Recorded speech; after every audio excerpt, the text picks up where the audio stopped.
Hi കൂട്ടുകാരെ, എല്ലാവർക്കും പുതിയൊരു ക്ലാസ്സിലേക്ക് സ്വാഗതം. ഇന്ന് കുറച്ച് സെൻറ്റൻസുകൾ വേഗം പഠിക്കാം. Okay. Hello, who is this? Hello, who is this? Hello, ഇത് ആരാണ്? നമസ്തേ. ഹിന്ദിയിൽ ഹലോ, ഹായ് എന്നൊക്കെ പറയുന്നതിന് നമസ്തേ എന്ന് ആണ് ആദ്യം സംബോധന ചെയ്യുന്നത്. നമസ്തേ, യേ കോൻ ഹേ? നമസ്തേ, യേ കോൻ ഹേ? ഇത് ആരാണ്? Got it. Got it. Got it എന്ന് പറയുമ്പോൾ കിട്ടി എന്നുള്ള അർത്ഥം വരും. ഇനി അതിൻ്റെ ട്യൂൺ മാറി നമ്മൾ ചോദിക്കുമ്പോൾ ഗോട്ട് ഇറ്റ് എന്ന് ചോദിച്ചാൽ മനസ്സിലായോ എന്നും അർത്ഥമുണ്ട്. അപ്പം ഗോട്ട് ഇറ്റ് എന്ന് പറഞ്ഞാൽ കിട്ടി. യെസ്, ഐ ഗോട്ട് ഇറ്റ്, എനിക്ക് കിട്ടി, അല്ലെങ്കിൽ എനിക്ക് മനസ്സിലായി. ഈ രണ്ടർത്ഥത്തിലും ഗോട്ട് ഇറ്റ് ഉപയോഗിക്കുന്നുണ്ട്. അപ്പം സമച്ചേക്ക് നഹി ഗോട്ട് ഇറ്റ് എന്ന് ചോദിച്ചാൽ സമച്ചേക്ക് നഹി, സമച്ചേക്ക് നഹി, നിനക്ക് മനസ്സിലായോ, മനസ്സിലായല്ലോ അല്ലേ എന്നൊക്കെ ചോദിക്കുന്നതിന് സമച്ചേക്ക് നഹി എന്ന് ചോദിച്ചാൽ മതി. സമച്ചേക്ക് നഹി, മനസ്സിലായല്ലോ അല്ലേ, മനസ്സിലായോ, ഇതൊക്കെയാണ് അതിനർത്ഥം. Am okay, I am okay. മേം ടീക്ക് ഹൂം, എനിക്ക് കുഴപ്പമില്ല, ഞാൻ സുഖമായിരിക്കുന്നു. മേം ടീക്ക് ഹൂം, എനിക്ക് കുഴപ്പമൊന്നുമില്ല, ഞാൻ സുഖമായിരിക്കുന്നു. മേം ടീക്ക് ഹൂം, ആം ഓക്കെ. ഫോളോ ഹിം, അവനെ പിന്തുടരും. ഫോളോ ഹിം, അവനെ പിന്തുടരും. ഉസ്ക പീച്ച കരോ, ഉസ്ക അവൻ്റെ, പീച്ച പുറകെ, കരോ പോകും, അവനെ പിന്തുടരൂ എന്ന് പറയുന്നത് ഉസ്ക പീച്ച കരോ, അവനെ പിന്തുടരും. ഐ ലൈക്ക് കേക്ക്, എനിക്ക് കേക്ക് ഇഷ്ടമാണ്. I like cake. മുझे, എനിക്ക്. കേക്ക്, കേക്ക് തന്നെ. പസന്ത് ഹേ, ഇഷ്ടമാണ്. അല്ലെങ്കിൽ മുझे കേക്ക് അച്ഛാ ലഗ്താ ഹേ, അതും പറയാം. മുझे കേക്ക് പസന്ത് ഹേ എന്ന് പറയുന്ന അതേ അർത്ഥം തന്നെയാണ് മുझे കേക്ക് അച്ഛാ ലഗ്താ ഹേ, എനിക്ക് കേക്ക് വളരെ ഇഷ്ടമാണ്. ഐ ലൈക്ക് ഡോഗ്സ്, എനിക്ക് നായ്ക്കളെ ഇഷ്ടമാണ്. എനിക്ക് നായ്ക്കളെ ഇഷ്ടമാണ്. I like dogs. ഇവിടെ ഡോഗ്സ് എന്ന് പറയുമ്പോഴും ഒന്നിലധികം പട്ടികളുടെ കാര്യമാണ് പറയുന്നത്. ഡോഗിൻ്റെ അല്ല, ഡോഗ്സ് എന്നാണ് പറയുന്നത്. അതുകൊണ്ട് തന്നെ മുझे കുത്ത എന്നാണ് നായ അല്ലെങ്കിൽ പട്ടിക്ക് പറയുന്നത്. മുझे കുത്തകൾ എന്നായതുകൊണ്ട് എന്തായി? കുത്തേ. അപ്പോൾ ഡോഗ്സ് എന്നായി. കുത്തേ.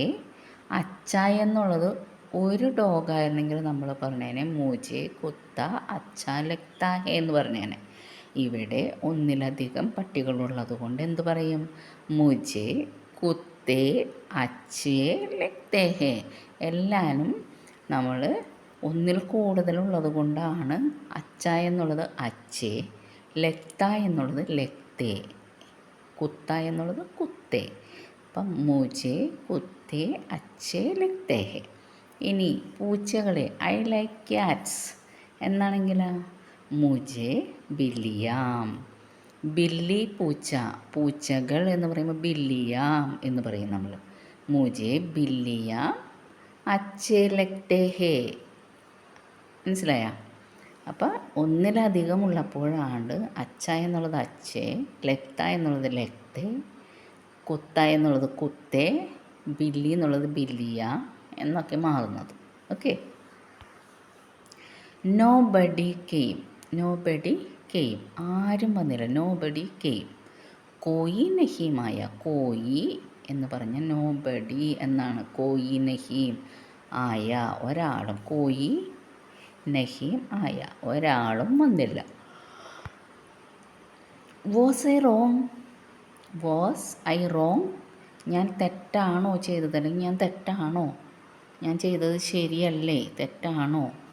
വാസ് ഐ റോങ് ക്യാ, മേം ഗലത് ഥാ, മേം ഗലത് ഥാ. വാസ് ആയതുകൊണ്ടാണ് ഥ എന്ന് പറഞ്ഞത്. അല്ലെങ്കിൽ എന്താണ്? ക്യാ മേം ഗലത്ത് ഹേ എന്നേ ചോദിക്കുമായിരുന്നുള്ളൂ. ആകുന്നു എന്നാണ് ഹേ എന്നുള്ളത്. അപ്പോൾ ഞാൻ തെറ്റാണോ എന്ന് ചോദിക്കുന്നത് ക്യാ മേ ഗലത്ത് ഹേ എന്നേ ചോദിക്കുള്ളൂ. ഇത് വാസാണ് ഇവിടെ ചോദിച്ചിരിക്കുന്നത്, ആയിരുന്നു, കഴിഞ്ഞു പോയ കാര്യമായതുകൊണ്ട് ക്യാ മേ ഗലത്ത, ഞാൻ തെറ്റായിരുന്നോ, ഞാൻ ചെയ്തത് തെറ്റായിരുന്നോ എന്നാണ് ചോദിക്കുന്നത്. വാട്ട് ഈസ് ദിസ്, ഇതെന്താണ്, വാട്ട് ഈസ് ദിസ്, ഇത് എന്താണ്, ക്യാ ക്യാ ഹെ, ഇത് ക്യാ ഹെ എന്താണ്. ഇനി വാട്ട് ഈസ് ദാറ്റ്, അതെന്താണെന്ന് ചോദിക്കുമ്പോൾ വഹ് ക്യാ ഹെ എന്ന് ചോദിക്കുക, വഹ് അത്, വഹ് ക്യാ ഹെ എന്ന് ചോദിക്കുക. ആർ യു സിക്ക്, നിങ്ങൾ വയ്യാതിരിക്കുകയാണോ, രോഗിയാണോ, അല്ലെങ്കിൽ നിങ്ങൾക്ക് അസുഖമാണോ, ഇതൊക്കെ ചോദിക്കുന്നത് ആർ യു സിക്ക്. ക്യാ ആപ് ബീമാർ ഹെ, ക്യാ ആപ് ബീമാർ ഹെ, താങ്കൾ അസുഖമായിട്ടിരിക്കുകയാണോ, അസുഖക്കാരനാണോ, രോഗിയാണോ, ക്യാ ആപ് ബീമാർ ഹെ.